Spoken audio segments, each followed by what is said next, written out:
Hi guys, good morning mayam. Aise lok tawrebako ado thongje hangtokpa thongaine dukan mi tholakna taragadi so nungdo manu loi leyebako adudugi hangtokena tholakpane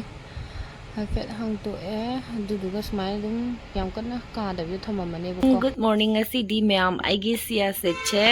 plastic bottle jida ingarang tingam bane bako sijina tamona aigi bottle jida mana energy drink cha hapchalaga thamgre bako ada aina sida wen tingame si aigi morning drink thakto ani tum hogalak teng oi ma tagini cha thoiba o adom da tagini macha la somda mama na ne adu phajub thupke na tawbune nang tum hogataba da thuptaba macha thoi thoi hogatle good morning macha tani tani lao lao mama pam pam tarage lao cha thoi sije aina nungdinda som asapot ke ka saningakpado ada sanamne na snacks ne na sembane bako kem yarani sije ingda halaga kauta da hanjala thamandoine sida haido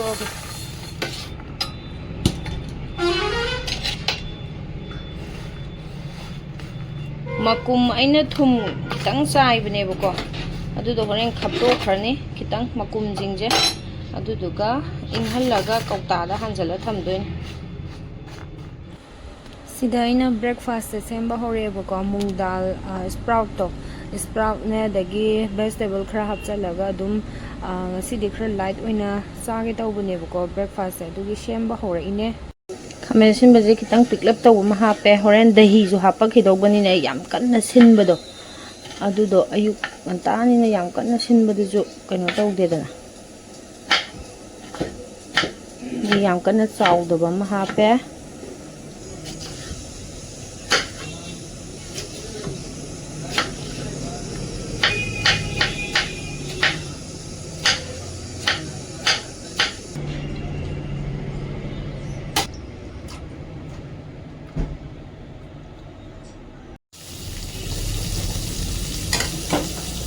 sijina hojiki aina semiba atapotida hapnaba paneer do kitang sahanbane bako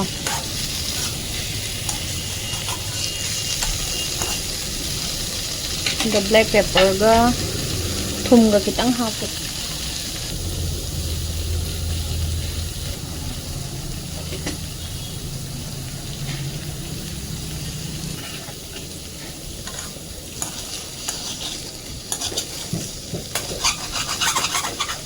olive oil kitang thadaraga ne sahanbane bako hafet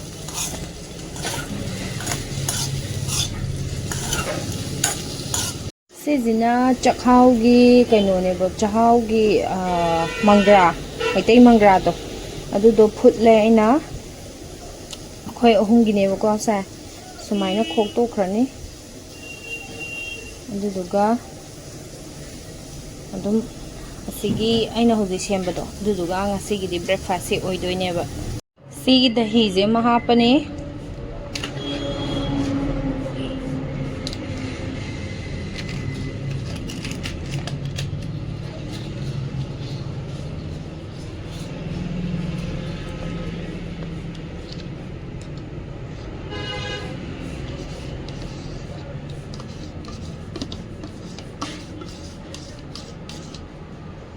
dahi mahape paneer do hapchalani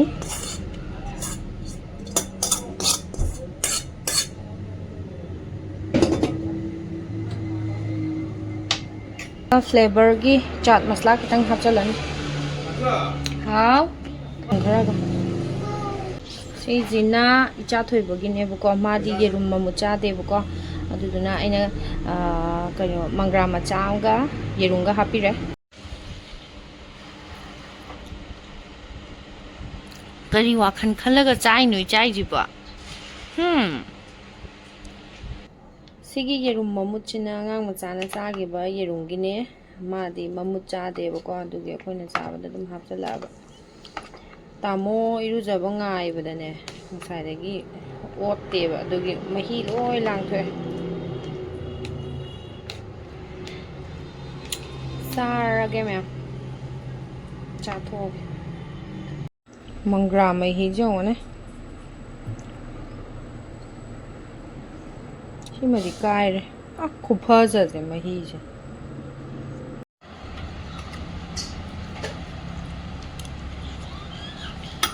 A day in my life nina ngasi tawba thabak khai loi uttoine bako aduna akhoi je haujik se AK gi luhongba ngrang chapai nang houdre bako adudugi poyeng pi ba chattoini adum ujarage mayam tamo ga iga ngang ma cha chattore bako hoje adum ulage mayam ayuk se phajabane am gari amana ada thawga khramale mana ada thawga khre mana thal Upun jedina mungga upun alai ngamde angang macha mapa ga silere angang macha fruit gari mungda yaugre thakhalage ten tha lambi change yaushalla si yaur khoi AK oida luhongdwre yaw phangre nonganada lae AK oyum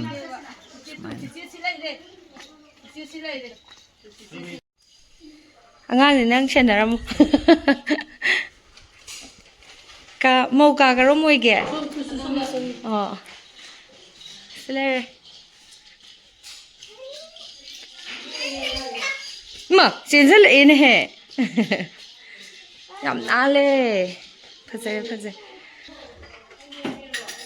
yamse mau reveal tok toine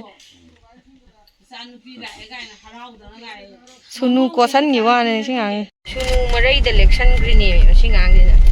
kwa tapagi thamamba table da thamamba ga do sunu do phalo ko election ni marai de ka pura bera ga gang ni mo ka bo ke sari kan nama Thupra yam thuna udi ko thoki ba ina phi loi tai gre de phadi pura phadi do moi ine na pusala ko ai me pakhatana ngai ngam de phi na ko thokraban minute second amaga thamama dine oi tattoi ne ba marai jema chinthi lai ne ai whirlpool gi kaino kilo 8 gi do aina sidana direct pusama phadoi male na tawba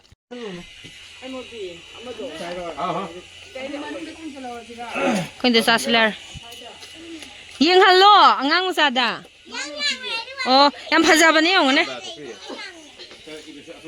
Ada mapan jile mbaje mapan ubadege ai pungau ngau graba khangbra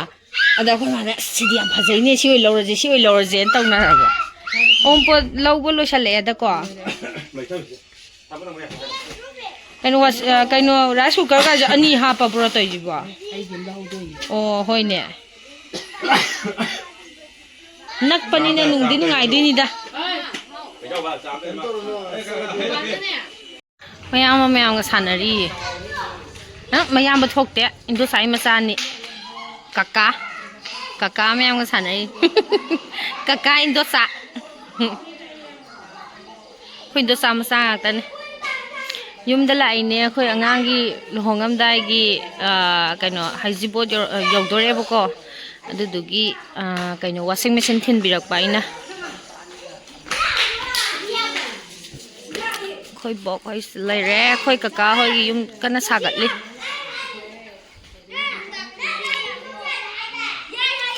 khoi maga khoi bok ka inda saga phammi sida